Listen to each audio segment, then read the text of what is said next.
অর্থায়নের মাধ্যমে টেকসই বাংলাদেশের লক্ষ্য অর্জনে আজকের এই গ্রিন টক বা সবুজ বার্তালাপে আপনাদের সকলকে স্বাগত জানাচ্ছি। আমি আলাউদ্দিন আহমেদ। আমি কাজ করি বাংলাদেশ প্রকৌশল বিশ্ববিদ্যালয়ের ইন্টারন্যাশনাল ট্রেনিং নেটওয়ার্ক সেন্টারে, যেই সেন্টারটি ওয়াটার সাপ্লাই এবং ওয়েস্ট ম্যানেজমেন্টের ক্যাপাসিটি বিল্ডিংয়ে কাজ করে। আজকের এই বার্তালাপে আমাদের মাঝে উপস্থিত আছেন খন্দকার মোর্শেদ মিল্লাত। উনি একজন faculty member Bangladesh institute of bank management প্রতিষ্ঠানের। কিন্তু ওনার আরও একটি বিশেষ পরিচয় আছে, উনি প্রাক্তন director sustainable finance Bangladesh bank. Sir, আপনাকে স্বাগত জানাচ্ছি। ধন্যবাদ আপনাকে। সবাইকে আমি স্বাগতম জানাচ্ছি এবং I feel honoured to have an opportunity to talk to you personalities in front of each other. Thank you. আজকে আলোচনার শুরুতেই আমরা যে বিষয়টা সম্বন্ধে আপনার কাছ থেকে একটু শুনতে চাচ্ছি সেটা হলো গ্রিন ফাইন্যান্সিং বা সাস্টেনেবল ফাইন্যান্স। এটা প্রচলিত ব্যাংকিং পদ্ধতির থেকে কিভাবে আলাদা? প্রচলিত ব্যাংকিং পদ্ধতিতে যে ফাইন্যান্সটা আছে, ট্রেডিশনাল ফাইন্যান্স, এখানে আপনার এনভায়রনমেন্টাল ক্রেডিট রিস্ক অ্যাপ্রাইজ করা হয়, কিন্তু এর সাথে এনভায়রনমেন্টাল, সোশ্যাল, গভর্নেন্স, এই যে রিস্কগুলো আছে এগুলোর অ্যাসেসমেন্টটা সেভাবে দেখা হয় না। কিন্তু যখন আমরা পরিবেশ বান্ধব অর্থায়নটা বলি, তখন এই ট্রেডিশনাল পদ্ধতিতে যে ক্রেডিট রিস্ক অ্যাসেসমেন্টের ব্যাপারটা আছে, এর সাথে আপনার এনভায়রনমেন্টাল, সোশ্যাল, গভর্নেন্স, যেটাকে আমরা ইএসজি বলি, সেই জিনিসগুলোকে, সেই ফ্যাক্টরগুলোকে এমনভাবে দেখা হয় যে টেকসই অর্থায়ন, অর্থাৎ এই জিনিসগুলো দেখা হলে, অর্থাৎ এই অ্যাসেসমেন্টগুলো করা হলে যে অর্থায়নটা হয় সেটা টেকসই অর্থায়ন হয়, সাস্টেনেবল ফাইন্যান্সটা হয়, যেটা কিনা ট্রেডিশনাল অর্থায়নের ক্ষেত্রে at this point of time the country like Bangladesh এটা অনেকটা করা সম্ভব হয় না। স্যার, যে কথাগুলি বললেন, অর্থাৎ পরিবেশের সাথে সম্পর্ক রেখে ফাইন্যান্সটা করা হয় এবং যেটা টেকসই লক্ষ্যমাত্রা অর্জনে সহায়তা করে। তো এই বিষয়ে স্যার এখন পর্যন্ত বাংলাদেশে কি ধরনের গাইডলাইন অথবা টুলস প্রণয়ন করা হয়েছে বা কি ধরনের উদ্যোগ গ্রহণ করা হয়েছে এবং এগুলির প্রভাব কি আমাদের সেক্টরে? যে দেখেন, পরিবেশ বান্ধব অর্থায়নের আসলে ডেফিনিশনটা কি? গ্লোবে এর একেবারে টু দ্য পয়েন্ট এর ডেফিনেশনটা it's very tough to define. কিন্তু পরিবেশ বান্ধব অর্থায়ন বলতে আমরা বাংলাদেশের পার্সপেক্টিভে যেটা বুঝি, product based financing, green product based financing, অর্থাৎ একটা পরিবেশ বান্ধব পণ্য, প্রকল্প, উদ্যোগে যদি অর্থায়ন করা হয় এবং সেই অর্থায়নটা যদি মেয়াদি অর্থায়ন হয়, অর্থাৎ টার্ম ফাইন্যান্সিং হয়, তাহলে আমরা বাংলাদেশের পার্সপেক্টিভে আমরা বলি যে পরিবেশ বান্ধব অর্থায়ন। এটা গেল গ্রিন ফাইন্যান্স বাংলাদেশ ব্যাংকের পার্সপেক্টিভে আমাদের ডেফিনেশন। এখন যদি এর সাথে আমরা টেকসই অর্থায়নকে রিলেট করি, তাহলে আমরা বলবো যে সাস্টেনেবল ফাইন্যান্সটা হচ্ছে মধ্যে পরিবেশ বান্ধব অর্থায়নটা অন্তর্নিহিত আছে। তার মানে আমরা যদি টেকসই অর্থায়নকে ভাঙি, অর্থাৎ ডিটেইল করি, বিস্তৃত করি, তাহলে আমরা দেখব টেকসই অর্থায়নের মধ্যে আছে পরিবেশ বান্ধব অর্থায়ন, সাথে আছে হচ্ছে আপনার sustainable finance, sustainable linked finance, other finance link to sustainability. মানে হচ্ছে green finance plus sustainable linked finance and other finance link to sustainability, এই তিনটা মিলে হচ্ছে আপনার সাস্টেনেবল ফাইন্যান্স। এখন এই সাস্টেনেবল ফাইন্যান্সের মধ্যে যে গ্রিন ফাইন্যান্সটা আছে, তার মধ্যে কিন্তু ক্লাইমেট ফাইন্যান্সটা অর্থাৎ জলবায়ু অর্থায়নটা এর মধ্যে আছে। আর সাস্টেনেবল লিঙ্কড ফাইন্যান্স যেটা বললাম, সেটা হচ্ছে finance to sustainable agriculture plus finance to sustainable CMSME plus socially responsible financing. আর other finance link to sustainability যেটা বললাম, সেটার ভিতরে ওয়ার্কিং ক্যাপিটাল লোন, তারপরে আপনার ট্রেডিং লোন, এই সমস্ত যে লোনগুলো আছে সেটা যদি পরিবেশ বান্ধব প্রকল্প পণ্যতে করা হয়, তাহলে সেটা মেয়াদি ঋণ না হলে আদার ফাইন্যান্স লিঙ্ক টু সাস্টেনেবিলিটি, এই তিনটা মিলে হচ্ছে টেকসই অর্থায়ন। এখন আপনি যে প্রশ্নটা করেছেন গাইডলাইনের ব্যাপারে, প্রথমে দেখবেন যে বাংলাদেশ ব্যাংক 2008 সালে main streaming CSR activities for the banks, এটা করেছিল। এবং 2008 সালে আমার মনে আছে, এটা জুন 2008 সালে অফসাইট সুপারভিশন থেকে, ডিপার্টমেন্ট থেকে, সেখানে বলা হয়েছিল যে ব্যাংকগুলোর যে এক্সপেন্ডিচার বাজেটটা আছে তার থেকে একটা অংশ তারা ডিজাস্টার ম্যানেজমেন্ট, ক্লাইমেট রিস্কের জন্য যে সমস্ত আপনার প্রবলেমগুলো হয় সেগুলো রেজিলিয়েন্সের জন্য তারা এক্সপেন্ডিচার বাজেট থেকে ফাইন্যান্স করবে। তারা জলবদ্ধতা বলেন, অতি তীব্রতা, গরম উষ্ণতা, অতি শীত, তারপরে হচ্ছে আপনার বন্যা, খরা, এই জায়গাগুলোতে তারা ফাইন্যান্স করবে, যেখানে কিনা তারা তাদের এক্সপেন্ডিচার বাজেট থেকে ফাইন্যান্স করবে। এইটা হচ্ছে তাদের, they will do that out of their corporate social responsibility. তো সেইটা হয়েছিল জুন 2008 সালে। তার মানে সেখান থেকেই পরিবেশের উপরে যে বাংলাদেশ ব্যাংকের একটা সাম সর্ট অফ ইনক্লাইনমেন্ট এবং তার যে একটা প্যাশন এবং সেইটা যায়। এরপরে 2009 সালে যে বাংলাদেশ ব্যাংক 3টা গ্রিন প্রোডাক্টের উপরে, যেমন মনে করেন solar plant, biogas plant, effluent treatment plant, এই 3টা প্রোডাক্টের উপরে তখন এগ্রিকালচার ক্রেডিট ডিপার্টমেন্ট থেকে একটা 200 কোটি টাকার রিফাইন্যান্স স্কিম, মানে হচ্ছে কি যে ব্যাংকগুলোকে এনকারেজ করার জন্য যে আপনারা এই সমস্ত প্রকল্পে ফাইন্যান্স করলে বাংলাদেশ ব্যাংক থেকে আপনাদেরকে সুলভে আপনার পুনঃ অর্থায়ন সুবিধা দেওয়া হবে। অর্থাৎ সেই সময় ব্যাংকগুলো মনে করেন 6-7%, 8% ফাইন্যান্স করতো, বাংলাদেশ ব্যাংক থেকে সেই সময় ব্যাংক রেটে 5% রিফাইন্যান্স তারা ক্লেম করতে পারতো, so that they had the margin for 3-4%। এইটা এরপরে দেখা গেল ওভার দ্য টাইম এটা আস্তে আস্তে আপনার এই 3টা থেকে 6টা, 12টা, 18টা, 26টা, 44টা, 51টা, 52টা, 55টা, তারপরে 68টা, এখন হচ্ছে 94 green products projects initiatives belong two 14 green categories. কিন্তু গাইডলাইনের কথা যেটা আপনি বললেন, এই গাইডলাইনটা হয়েছিল আপনার 27শে ফেব্রুয়ারি 2011-তে, যে green banking policy guidelines for banks আর ফিনান্সিয়াল ইনস্টিটিউট, তার 1-2 বছর পরে হয়েছে। আর আরেকটু বলি, যেটা আরেকটা হয়েছে যেটা guidelines, environmental risk management guidelines. তার মানেটা হচ্ছে যে আপনার শুধু ক্রেডিট রিস্ক অ্যাপ্রাইজ করে ফাইন্যান্স করলে হবে না, এর সাথে ব্যাংক এবং ফাইন্যান্স কোম্পানিজগুলোকে আপনার পরিবেশ বান্ধব অর্থায়ন করতে গেলে কিছু কভিনেন্টস আছে, কিছু এনভায়রনমেন্টাল সোশ্যাল ডিউ ডিলিজেন্স আছে, সেগুলোকে কমপ্লাই করে আপনার ফাইন্যান্স করতে হবে, যাতে ফাইন্যান্সটা আপনার টেকসই হয়, সাস্টেনেবল হয়। তো এই আপনার প্রথমে বললাম একটা রিফাইন্যান্স ফ্যাসিলিটির গাইডলাইন্স 2009 সালে, তার আগে বলেছি 2008 সালে আপনার মেইন স্ট্রিমিং কর্পোরেট সোশ্যাল, তারপরে বললাম আপনার 11 সালে হচ্ছে পরিবেশ বান্ধব অর্থায়নের জন্য নীতিমালা, এবং আরেকটা হচ্ছে আপনার জানুয়ারি 30 তারিখে 2011-তে হচ্ছে আপনার এনভায়রনমেন্টাল রিস্ক ম্যানেজমেন্ট গাইডলাইন্স। এই জিনিসগুলো প্রথম দিকে করা হয়েছিল। স্যার, অনেকগুলি গাইডলাইন এবং সেই সাথে অনেকগুলি প্রোডাক্টের কথা আমরা শুনলাম যেগুলি বর্তমানে এই স্কিমের আওতাভুক্ত। প্রোডাক্টগুলো আপনার পর্যায়ক্রমে হয়েছে, 3টা থেকে শুরু করে অদ্যাবধি এখন 94টা product, green products projects initiatives, যেটা কিনা 14টা গ্রিন ক্যাটাগরিতে বিলং করে।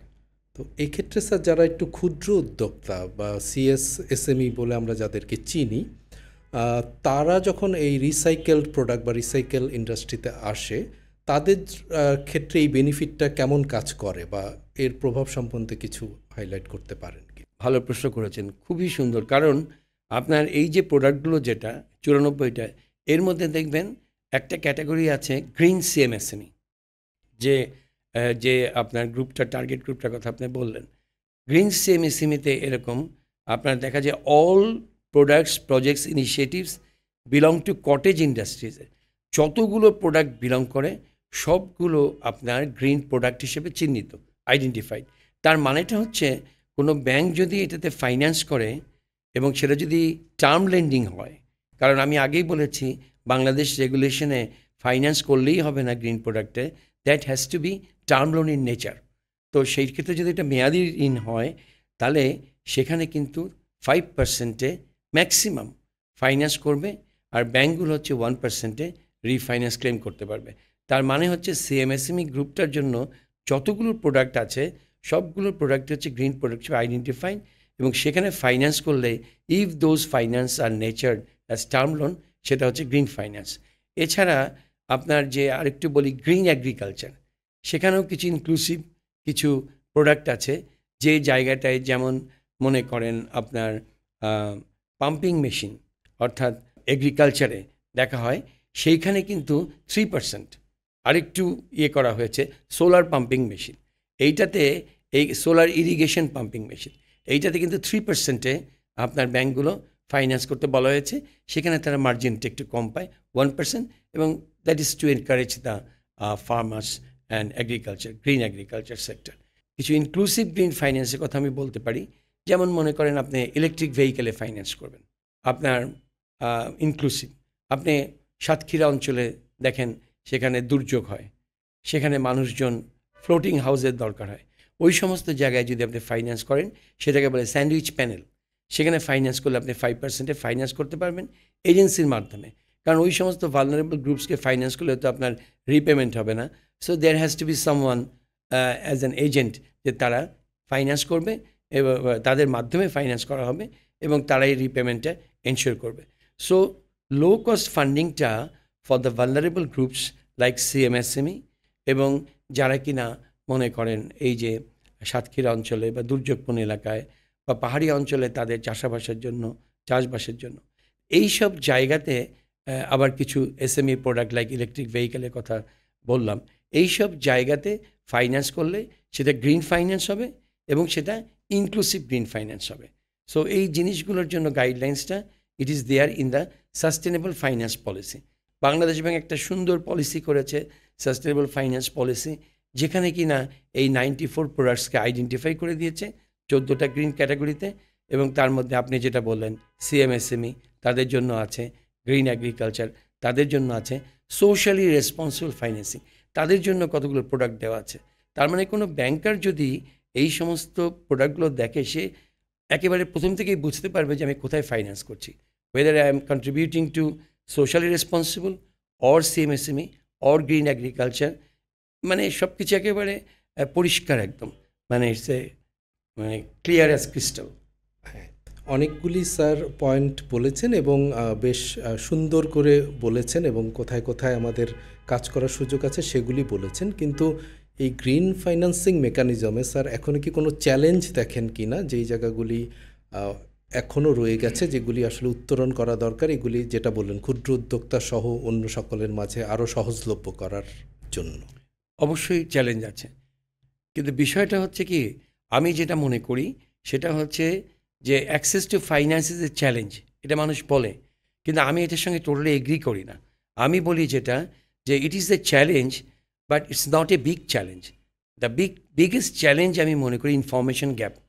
মানে বাংলাদেশ ব্যাংকের যত ফেসিলিটিগুলো বলা আছে, যতগুলো গাইডলাইন্স আছে, যতগুলো সুবিধা আছে, এইটা সম্পর্কে ব্যাংকাররা সবাই মানে 100% বা কত পার্সেন্ট অবহিত আছে, ইনফর্মড আছেন, সেটা একটা প্রশ্ন। অ্যাজ ওয়েল অ্যাজ সেখানে যারা এন্টারপ্রেনার আছে তাদের তো বুঝতেই পারছেন একটা বিশাল ইনফরমেশন গ্যাপ আছে। So that is a challenge, biggest challenge, the information gap. Secondly যেটা, সেটা হচ্ছে মাইন্ডসেট। মানে আমার মাইন্ডসেট, আমি সবসময় মনে করি যে হয়তো গ্রিন প্রোডাক্টে আমার কস্ট বেনিফিট কম হবে। আসলে দিজ আর রং কনসেপ্টস। তো এই জায়গাগুলোতে গ্যাপ আছে, সেগুলো হচ্ছে challenge. So information gap, ignorance, এটা একটা যেমন চ্যালেঞ্জ। আরেকটা চ্যালেঞ্জ যেটা, সেটা হচ্ছে দেখেন, যখন যারা এন্টারপ্রেনার্স ভালনারেবল গ্রুপসে বিলং করে, লাইক এসএমই, সিএমএসএমই, তাদের জন্য ডকুমেন্টেশন একটা চ্যালেঞ্জ।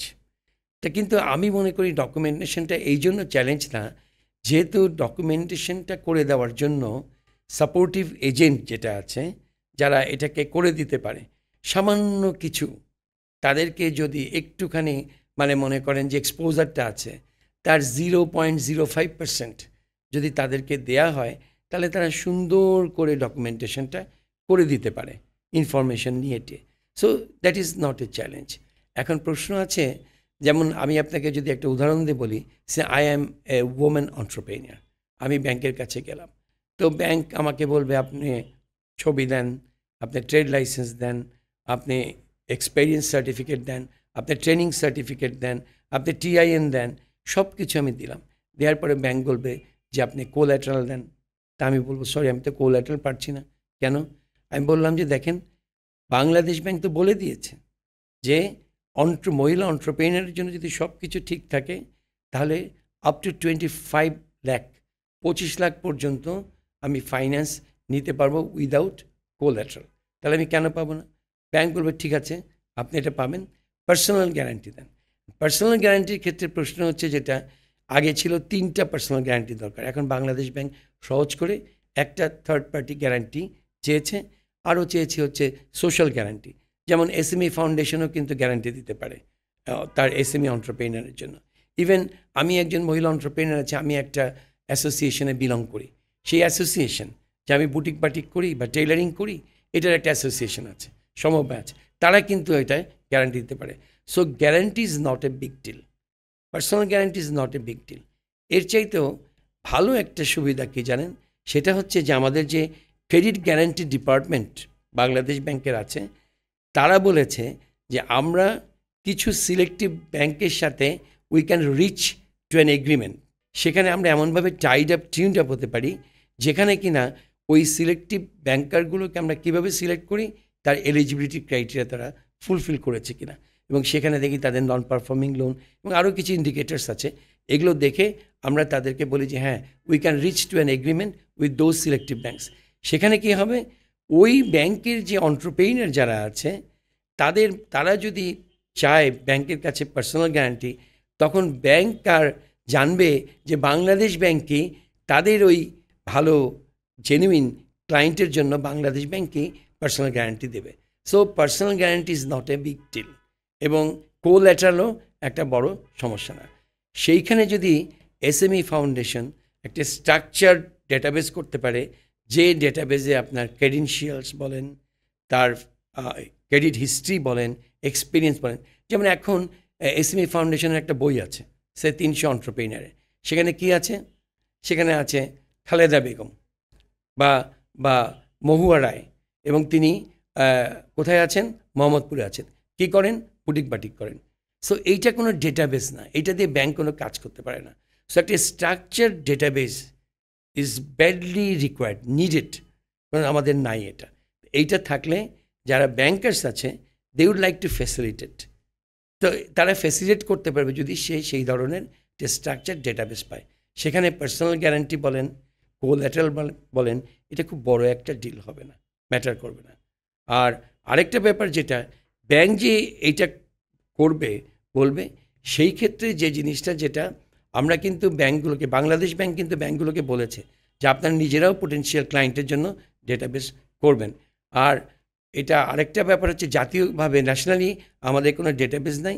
এখানে যে SME and special programs department আছে বাংলাদেশ ব্যাংকের, তারাও একটা স্ট্রাকচার ডেটাবেসের কথা চিন্তা করতে পারে, এসএমই ফাউন্ডেশন করতে পারে, বা কোনো থার্ড পার্টি যারা খুব কম্পিটেন্ট তারাও একটা ন্যাশনাল ডেটাবেস করে দিলে আপনার এই অ্যাক্সেস টু ফাইন্যান্সের জায়গাটা, মানে ইনফরমেশন গ্যাপটা থাকে না, as well as collateral personal গ্যারান্টির ব্যাপারগুলো তো আমি বললামই। আপনার মাধ্যমে আমরা বিশেষভাবে জানতে পারলাম তথ্যের সন্নিবেশ করা, তো যথাযথ তথ্য রাখা, এবং একই সাথে আসলে গ্রিন ফাইন্যান্সিংয়ের যে রুলস এবং যে তথ্যগুলি আছে এগুলি যারা এন্টারপ্রেনার সবার মাধ্যমে যদি ছড়িয়ে দেওয়া যায় তাহলে এটা অ্যাক্সেস করা অনেক সহজ হবে।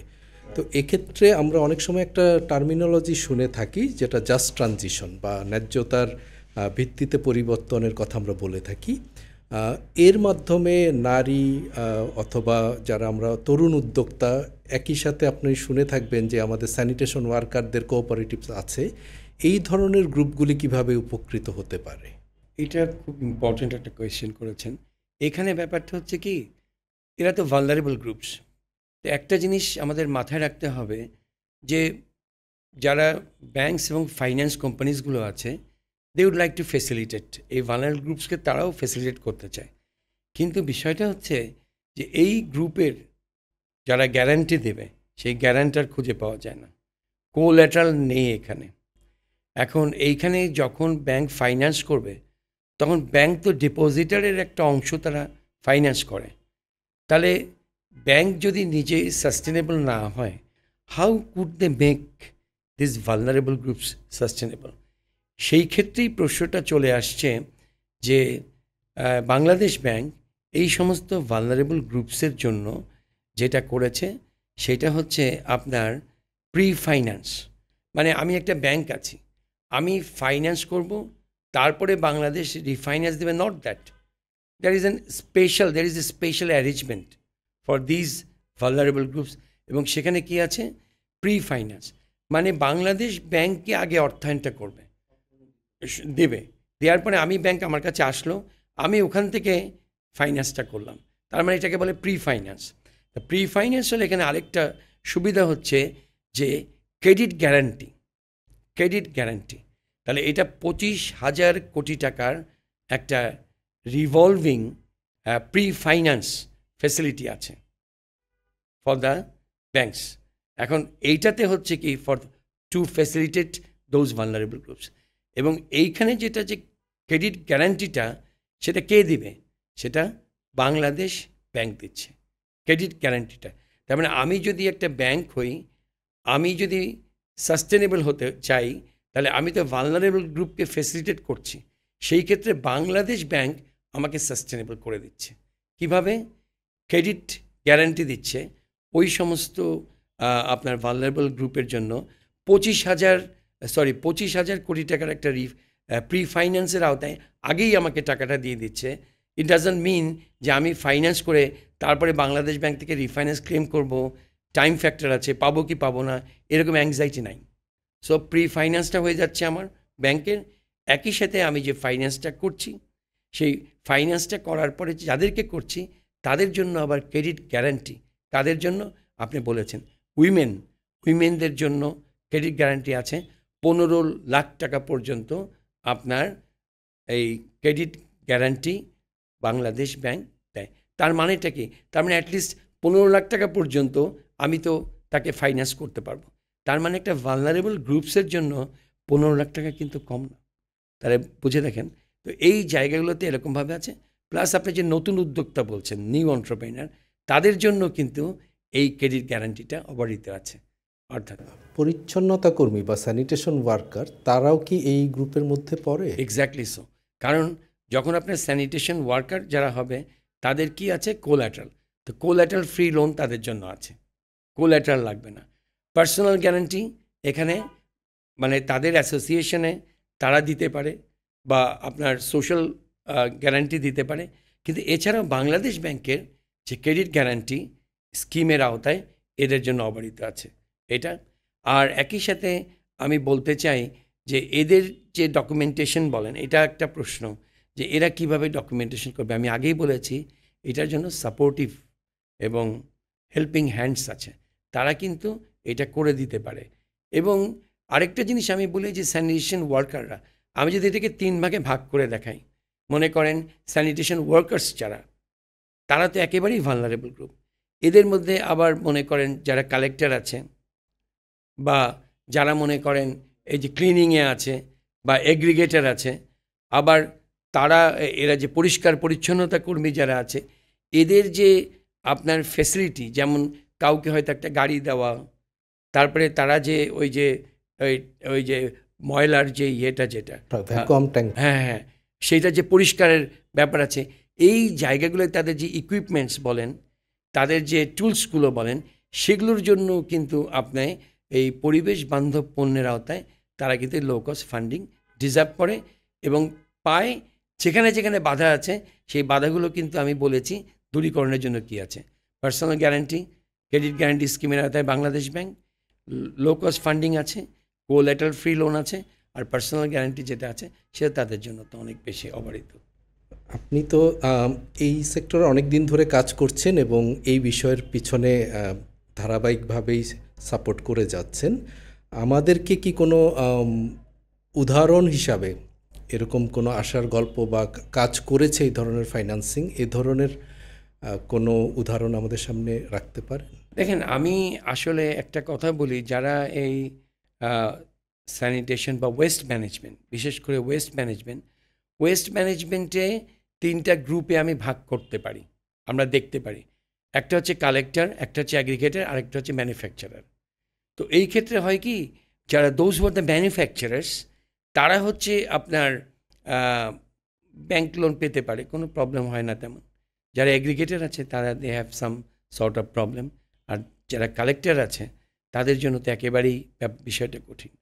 তো আমরা মনে করি যে এরকমভাবে করা যায় যে সে কালেক্টর, অ্যাগ্রিগেটর এবং manufacturer, aggregator, collector, Mac, MSc. এই এমএসসি প্রকল্পের আওতায় এই 3টে গ্রুপকে পুরো একটা মানে কম্প্রিহেনসিভ এক্সস্টিভ একটা প্রজেক্টের আওতায় ব্যাংক যদি ফ্যাসিলিটেট করতে পারে, সেখানে যার যার রিস্ক যতটুকু আছে সেই শেয়ারটা মেজার করে যদি এটা করতে পারে, তাহলে কিন্তু এই প্রজেক্টগুলো খুব ভালো রান করতে পারে। এবং সেই ক্ষেত্রে আমি বলতে পারি, একটা উদাহরণের কথা যে বলেছেন, যশোরে একটা প্রকল্প আছে, সেখানে এটা একটা মানে কী বলে যে ওয়েস্ট ম্যানেজমেন্ট কোম্পানি, কিন্তু এরা কিন্তু আপনার কোল্যাটারাল ফ্রি লোন পেয়েছে ব্যাংকে থেকে, এবং সেটা মনে করেন 1 কোটি টাকার উপরে, অ্যারাউন্ড 1.60 crore।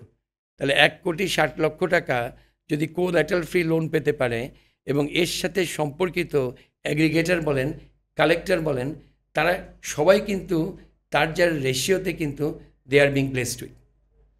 আমরা আমাদের অনুষ্ঠানের প্রায় শেষের দিকে, আমি শেষ প্রশ্ন হিসাবেই করতে চাই, তাহলে আমাদের সামনে এগিয়ে যাওয়ার জন্য এখন কোন দিকটায় বেশি গুরুত্ব দেওয়া প্রয়োজন বলে আপনি মনে করেন? এটা কি আমাদের নীতিগত যে সহায়তা বা নীতির মধ্যে কোনো পরিবর্তন সেই দিকটায়, নাকি উদ্যোক্তাদের ক্যাপাসিটি বিল্ড করা, তাদের সক্ষমতা তৈরি করা, এই দুটোর ভিতর কোনটাতে আপনি গুরুত্ব বেশি দিবেন? দেখেন, this is a total football approach, all round cricket approach. এখানে কোনোটা বাদ দিয়ে কোনো কিছু করা যাবে না। এটা হচ্ছে কি, দেখেন যে আপনি বললেন যে উদ্যোক্তাদের অবশ্যই তাদেরকে তো এম্পাওয়ার করতে হবে, এনকারেজ করতে হবে, এডুকেট করতে হবে। তাদের যে সব জায়গায় দুর্বলতা আছে, ডকুমেন্টেশন, তাদেরকে হেল্প আউট করতে হবে, সেটা। আরেকটা হচ্ছে পলিসির ব্যাপারটা, যেটা বললেন, পলিসিতে অনেক কিছু করার আছে যে পলিসিগুলো সহজে ইমপ্লিমেন্টেবল না। পলিসি এবং প্র্যাকটিসের মধ্যে যে গ্যাপটা আছে, এমন পলিসি হতে হবে যেটা খুব সহজেই ইমপ্লিমেন্টেবল এবং গ্যাপটা নাই। সেই কারণেই আমরা বলি যে পলিসিগুলো, যেমন অনেকগুলো পলিসি আছে, দেখা যাবে, যেমন সিম্পলি আমি একটু বলি যে বাংলাদেশ ব্যাংকের পলিসি আছে, এসএমইতে পলিসি আছে, আপনি ফ্যাসিলিটেট করবেন, আপনি অবারিত করে দিয়েছেন কোল্যাটারাল ফ্রি, পার্সোনাল গ্যারান্টি। কিন্তু সেই ক্ষেত্রে দেখেন যে আপনি পার্সোনাল গ্যারান্টির কথা বলছেন, বাংলাদেশেও ব্যাংক গ্যারান্টি দিচ্ছে, কিন্তু সেই ক্ষেত্রে দেখা যাচ্ছে সেটা নিতে পারছে না। কেন নিতে পারছে না? এর কারণটা যেটা হচ্ছে যে পলিসিতে বলতে হবে যে, আমি একটু আগে যেটা বলেছিলাম যে আমার ইনফরমেশন গ্যাপটা, অর্থাৎ পলিসির ভিতরে থাকতে হবে যে একটা স্ট্রাকচার ডেটাবেস প্রত্যেকটা ব্যাংক এবং আর্থিক প্রতিষ্ঠান মেনটেন করবে in conformity with the SME foundation or other national competent contributor. তাহলে পরে আমাদের এই পলিসিগুলো ইমপ্লিমেন্টেবলি সহায়তা করবে। এটা যেমন একটা। আবার মার্কেট যেটা আছে, পণ্যগুলো যেটা আছে, সেটার অ্যাওয়ারনেসটা বিল্ড আপ করতে হবে।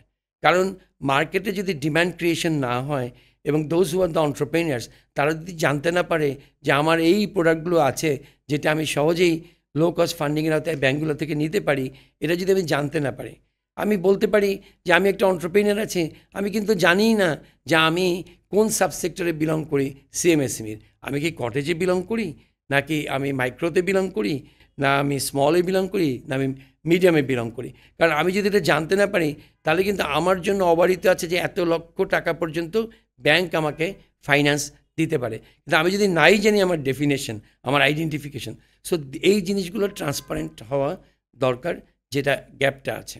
সো পলিসি এবং প্র্যাকটিসের মধ্যে আছে। আরেকটা জিনিস আমি বলবো যে আমাদের যে মিডিয়া আছে, মিডিয়া দেখেন কী না করতে পারে, আমরা সবাই জানি। তারা যেন ঠিকভাবে জানাতে পারে, মেসেজটা পৌঁছাতে পারে, তার জন্য তাদের একটা ক্যাপাসিটি বিল্ডিং দরকার। একই সাথে those who are the regulators, supervisory authority, regulatory authority, তারপরে হচ্ছে যারা কিনা আপনার ব্রিজিং করবে in between the bankers and entrepreneurs এবং অল কনসার্নস, লাইক আমাদের এনবিআর বলেন, বাংলাদেশ সিকিউরিটিজ এক্সচেঞ্জ কমিশন বলেন, ইডরা বলেন, মানে ইন্স্যুরেন্স ডেভেলপমেন্ট রেগুলেটরি অথরিটি বলেন, শেডা বলেন, এসএমই ফাউন্ডেশন বলেন, ব্যাংক সার্ভিস প্রোভাইডার্স বলেন, সো অল কন্ট্রাক্টস অ্যাসোসিয়েশনস বলেন, হ্যাঁ, সবার ভিতরে একটা কোঅর্ডিনেশন, কোলাবোরেশন এবং মানে কোঅপারেশন, এই তিনটা জিনিস থাকা জরুরি, কেননা একা কেউ আগাতে পারবে না। So all concerns need to address in a team approach manner and then that will click. অসংখ্য ধন্যবাদ জনাব খন্দকার মোর্শেদ মিলাদ, আপনার এত ব্যস্ততম সময়ের মাধ্যমেও খুব সহজভাবে সবার কাছে গ্রিন ফাইন্যান্সিং এবং সাস্টেনেবল ফাইন্যান্সিংয়ের বিষয়গুলি তুলে ধরার আমি জন্য। লাস্টে একটা কথা বলতে চাই, জি, we must have a green mind and a green soul, and the mindset is most important. আপনি যদি মনেই করেন যে আপনি ডেডিকেটেডলি ডিভোটেডলি কাজটা করবেন ফর অল কনসার্নস, অ্যান্ড সেইটা কিন্তু আপনাকে এনকারেজ করবে, আমাদের সবাইকে এনকারেজ করবে to contribute to the agenda that it very demands. Thank you so much. আমরা পরিশেষে উনি যেখানে শেষ করলেন, আমরা সকলে একটা গ্রিন মাইন্ড নিয়ে একত্রে যদি কাজ করি এবং সামনে এই সেক্টরে যারা যারা জড়িত, অর্থাৎ যারা উদ্যোক্তা, যারা ফাইন্যান্স করবেন, উনি এনজিও অ্যাফেয়ার্স ব্যুরোর কথা বলেছেন, এবং এই সেক্টরে যারা যারা এটাকে শুধুমাত্র নীতিগত সহায়তা না, যারা যারা তথ্য দিয়ে সহায়তা করবেন, যারা যারা হ্যান্ডহোল্ড সাপোর্ট দিবেন, সকলকে নিয়ে এবং আমরা যদি ওপেন মাইন্ডেড থাকি, এবং যেটা আবারও আমি বলতে চাচ্ছি ওনার কথার রেশ ধরে গ্রিন মাইন্ড নিয়ে যদি আমরা কাজ করি, আমরা আশা করি এই বিষয়ে সফল হব। সকলকে সাথে থাকার জন্য ধন্যবাদ।